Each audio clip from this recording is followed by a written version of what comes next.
Waste Bengal के कोलकाता शहर में एक छोटा सा राज्य पड़ता है जिसका नाम है विटोकिया। और विटोकिया में हमारी एक सब्सक्राइबर रहती है प्रियंका। और भाई प्रियंका बताती है कि भैया एयरपोर्ट के पास ना एक फ़्लैट है और उस फ्लैट में हम लोग, मैं और मेरा बॉयफ्रेंड, हम लोग लिविंग रिलेशनशिप में रहते हैं।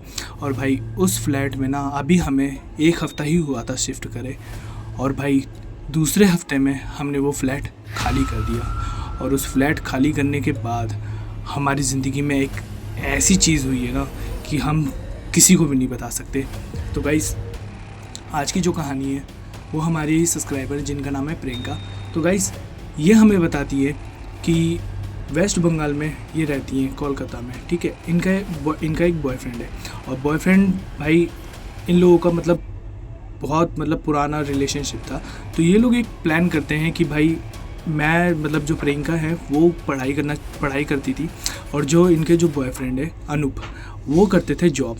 तो इन लोगों ने क्या किया, अनूप तो वैसे ही रेंट पे रह रहे थे, तो इन्होंने ना सस्ते में कहीं प्रॉपर्टी देखना चालू कर दी, क्योंकि यार इन लोगों को अब लिविंग रिलेशनशिप में रहना था। तो भाई जो लड़की है उन जो प्रियंका है हमारी, उनके पास में कहीं फ्लैट देखना चालू किया। तो भाई बहुत सारे ब्रोकरों से पता करने के बाद उनको एक ब्रोकर मिलता है, तो वो बोलता है कि भैया एक फ़्लैट है जिसमें 1 BHK है और उसका रेंट है जो वो 8,000 रुपये है ना, और वो एयरपोर्ट के पास ही है।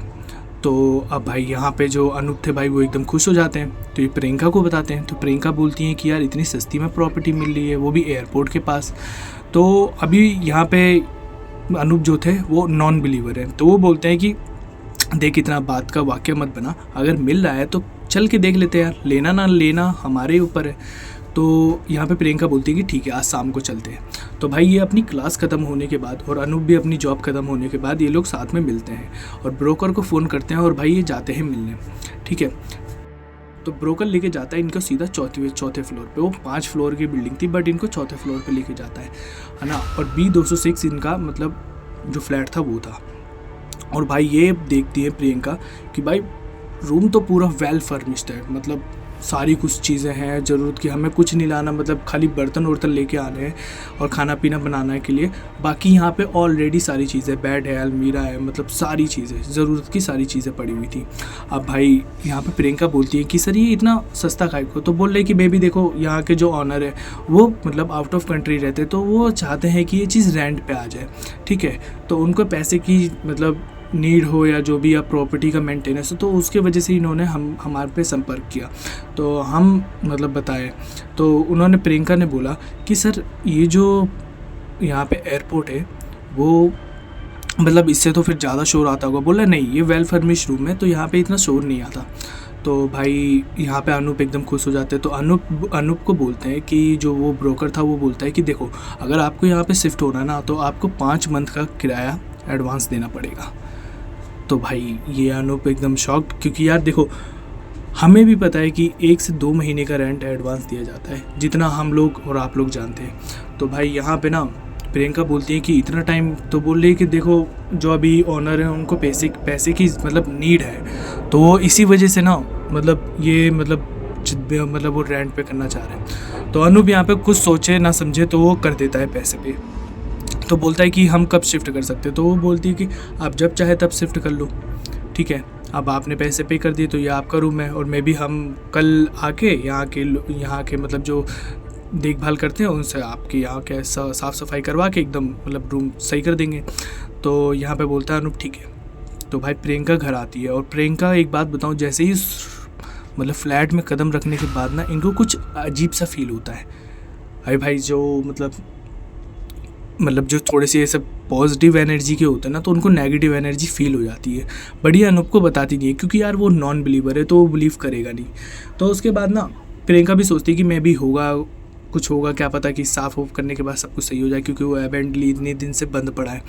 तो भाई यहाँ पे ना नेक्स्ट डे पूरा फ्लैट व्लैट साफ़ हो जाता है। तो भाई उसके नेक्स्ट डे तीसरे दिन इनको वहाँ पे शिफ्ट करना था। तो प्रियंका और ये भाई जैसे ही टेम्पो में सामान वामान लेके आते भाई, सारा रखते हैं और हड़बड़ी दड़बड़ी करके भाई जैसे तैसे मतलब शिफ्ट हो जाता है। शिफ्ट होने के बाद भाई प्रियंका जो थी, जहाँ पे ये हॉस्टल में रहती थी, वहाँ का उन्होंने छोड़ा नहीं, मतलब वो वहाँ पे रेंट देती थी, बट वो कभी कभी जाती थी वहाँ पे, ठीक है। तो यहाँ पे जब अनूप है, अनूप तो भाई दिन भर काम पे निकल जाते हैं और प्रियंका जो थी, मतलब दिन में क्लास लेने के बाद 11 से 2 बजे के बीच की में क्लास लेने के बाद ये 2 बजे के बाद इनके फ्लैट पे आके रहती थी, ठीक है। और शाम तक मतलब रात तक ये दिन भर साथ ही रहे। तो मे भी एक दिन हुआ क्या कि भाई प्रियंका बैठी हुई थी सोफे पे और ना उनको अंदर किचन में से एक थाल गिरने की आवाज़ आती है, ठीक है। अब भाई वो एकदम शॉक्ड कि मतलब ऐसा क्या हो गया। तो वो जल्दी जल्दी जाती है, देखती है कि भाई थाल तो मतलब सही पड़ी हुई है, फिर आवाज़ कहाँ से आई। तो भाई वो एकदम शॉक्ड कि ऐसा हुआ क्या। तो फिर वो सोचती है कि मे बी होगा कोई, मतलब मेरा वहम होगा। तो ये जाती है चुपचाप लैपटॉप उठा के आराम से मतलब अपना काम करने लगती है जो भी पढ़ रही थी। उसके बाद भाई थोड़ी देर के बाद ना वॉशरूम का नल खुलता है और भाई प्रियंका सोचती है ये ऐब नॉर्मल है। तो भाई वो थोड़ा सा डरते हुए ना जाती है, वॉशरूम का गेट खोलती है और वॉशरूम का गेट खोलती है तो देखती है तो भाई जो बाथ टब था ना उसकी टोटी किसी ने खोल रखी है। अब भाई वो टोटी वोटी बंद करती हैं और पूरा वॉशरूम बंद करती है। तो भाई उनको अंदर से ना मन में डर आ जाता है। तो भाई वो क्या करती है, चुपचाप लैपटॉप बंद करती हैं, की उठाती हैं और सीधा निकल जाती है अपने हॉस्टल की ओर। भाई अब ये ना अनूप को फ़ोन करती है कि अनूप को बताती है कि भाई मेरे साथ ऐसा ऐसा चीज़ें हुई हैं। तो अनूप बोलता है यार देख प्रियंका, तू ना मतलब थोड़ा थक गई होगी और इसी वजह से तुझे ऐसा कुछ फील हो रहा होगा, ठीक है। ऐसा तो हो नहीं सकता क्योंकि मैं भी उसमें रह रहा हूँ। तो भाई एक रात ना ये लोग क्या करते हैं कि इनके घर में कोई मंदिर नहीं था, तो ये लाके एक मंदिर स्थापित करते हैं। और भाई सुबह उठते ना देखते कि भाई मंदिर ना किसी ने गिरा रखा है और जो उसकी मूर्तियाँ ना भाई वो टूट गई हैं। अब भाई यहाँ पे ना अनूप को भी थोड़ा सा अनयूजुअल लगा, यार मैं तो रात में ही लेके आया और भाई जब गिरा तो हमें भी आवाज़ नहीं आई, है ना। और उसके बाद भाई उस दिन अनूप की थी छुट्टी। तो ये लोग ना क्या करते कि भाई दोपहर में ना सारा काम करने के बाद ये लोग साथ में लेट के ना आराम से मस्त लैपटॉप पे मूवी देख रहे होते हैं। और भाई तभी ना थोड़ी देर के बाद बेड के नीचे से ना थोड़ी सी चूड़ियों की खनखनाहट आती है। तो भाई अनूप एकदम से उठता है। भाई वो पहले लैपटॉप को मतलब जो मूवी चल रही थी भाई उसको पॉज करता है और भाई ध्यान से सुनता है कि भाई वो आवाज़ आ कहाँ से रही है। वो देखता है तो भाई नीचे बेड के नीचे से आवाज़ आ रही है, ठीक है। अब भाई यहाँ पे एकदम अनूप भी शॉक्ड, है ना। प्रियंका बोलती चुप और कुछ टोकना मत, ठीक है। और थोड़ी देर के बाद भाई पायल की आवाज़ आती है। भाई ये आवाज़ आ रही थी ना और ये दोनों को सुनाई दे रही है, ये नहीं कि एक को, दोनों को सुनाई दे रही है। अब भाई यहाँ पे ना अनूप बोलता है कि कौन है ना। तो थोड़ी देर के बाद ना एकदम से ना भाई पूरा लाइट मतलब फ्लैट की ना पूरी लाइटें बंद हो जाती है करके। खाली आवाज़ आ रही थी तो एयरपोर्ट के साइड से आवाज़ आ रही थी, रनवे की, मतलब वहाँ पे जो हवाई जहाज लैंड हो रहे थे और उड़ रहे थे। और भाई यहाँ पे ना लाइट बंद होने के बाद एकदम से आवाज़ आती है कि यहाँ से चले जाओ। अगर ये अपना तुमने घर बनाने की कोशिश करी ना तो याद रखना कि इस फ्लैट में ना तुम पूरी ज़िंदगी भर के लिए कैद हो जाओगे। तो भाई अनूप एकदम शॉक्ड कि हुआ क्या।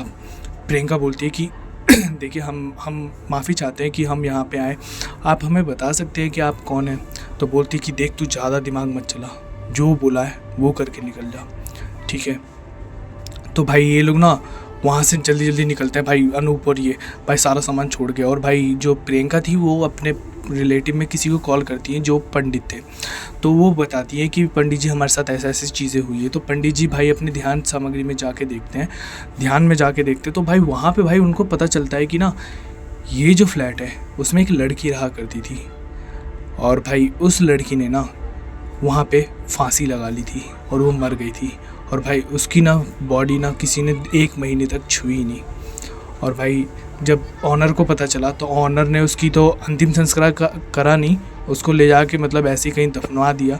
और भाई उस फ्लैट को छोड़ के ऑनर भी चला गया, है ना। उसके बाद भाई वहाँ पे रेंट पे ना कोई नहीं आया। तभी उसके पहला दूसरा तीसरा फ्लोर खाली ही पड़ा हुआ था। और भाई इनको 4थे फ्लोर पे मंजिल दी गई थी जहाँ पे उस लड़की ने सुसाइड करा था, जिस रूम में। अब भाई ये सारी बात सुन के प्रियंका एकदम शॉक्ड हो जाती है। तो पंडित जी से पूछती है कि पंडित जी आप क्या करा जाए। तो पंडित जी बोलते हैं देखो चुपचाप जाओ वहाँ पे जाके माफ़ी मांगो और माफ़ी मांगने के बाद अपना सामान उठाओ और धीरे से वहाँ पे सॉरी बोल के चले जाओ, ठीक है। तो भाई प्रियंका बोलती है कि ठीक है। अनूप बोलता है देख मेरी हिम्मत नहीं हो रही, पर प्रियंका बोलती है कि चलो मैं साथ में चल रही हूँ ना, चलो। तो भाई ये क्या करते हैं कि हनुमान जी का एक लॉकेट ख़रीदते हैं रास्ते से, मार्केट से, और भाई चले जाते हैं। और भाई वहाँ पे जाते हैं, सामान उठाते हैं, सारा सामान पैक करते हैं। और वहाँ पे ना प्रियंका बैठ जाती है, बोलती है कि हमें माफ़ कर देना, हमारी बहुत बड़ी गलती थी, हम नहीं जानते थे कि ऐसी चीज़ें हैं, ठीक है, हमें धोखे में बेचा गया, ठीक है। और भाई वो वहाँ से ना अनूप भी हाथ जोड़ लेता है, पर बोलता कुछ नहीं है, अनूप भी हाथ जोड़ लेता है। और भाई वहाँ से जोड़ के निकलते ही हैं, जैसे ही गेट के बाहर एकदम से गेट दुम से बंद हो जाता भाई। मतलब जैसे किसी ने एकदम ज़बरदस्ती ऐसे गेट बंद करा हो और मतलब लॉक मार लिया हो। और उसके बाद भाई प्रियंका ने उसे खोलने की कोशिश नहीं की, और भाई वो वहाँ से निकल जाती हैं। तो फिर अगले दिन ये ब्रोकर को कॉल करते हैं, तो ब्रोकर बोलता है कि यार नहीं, आप ऐसे अफवाह बना रहे हो, ऐसा कुछ नहीं है, मैं भी तो आपके साथ गया था, मुझे तो ऐसा कुछ नहीं हुआ। तो प्रियंका बोलती है देखो भैया, छुपाओ मत, हमें पैसे की नीड नहीं है, आपने जो हमसे एडवांस ले लिया, हमें कोई दिक्कत नहीं है, हम पैसे छोड़ने के लिए तैयार है, बट हमें इस तरीके से या किसी को भी इस तरीके से फंसाओ मत, ठीक है, उनकी पूरी ज़िंदगी का सवाल होता है। तो गाइस ये एक छोटी सी कहानी थी, पर भाई ये कहानी हमें इतनी बड़ी सीख देके गई है ना कि कोई भी अबैंडन्ड फ्लैट लेने से पहले भाई उसमें चीज़ें पता कर लेनी चाहिए कि उसमें है क्या, ठीक है। और कई बार ये चीज़ें ना हम पे भी हावी हो सकती है और हमें भी मतलब, तो इसीलिए कहते हैं कि भाई कोई भी अबैंडन्ड फ्लैट लेने से पहले उसकी पूरी तहकीकात कर लें और सारा कुछ जान लें। और भाई क्या पता कि हम लोगों के साथ भी कुछ ऐसा हो सकता है। तो यार अगर आप लोगों को कहानी अच्छी लगी हो तो यार लाइक कर लेना और सब्सक्राइब कर लेना, और भाई कमेंट करके ज़रूर बताना भाई, ताकि मुझे मोटिवेशन मिले और भी कहानी बनाने का, ठीक है। और मिलते हैं आप सबको फिर से एक नई कहानी की ओर। Tata bye bye.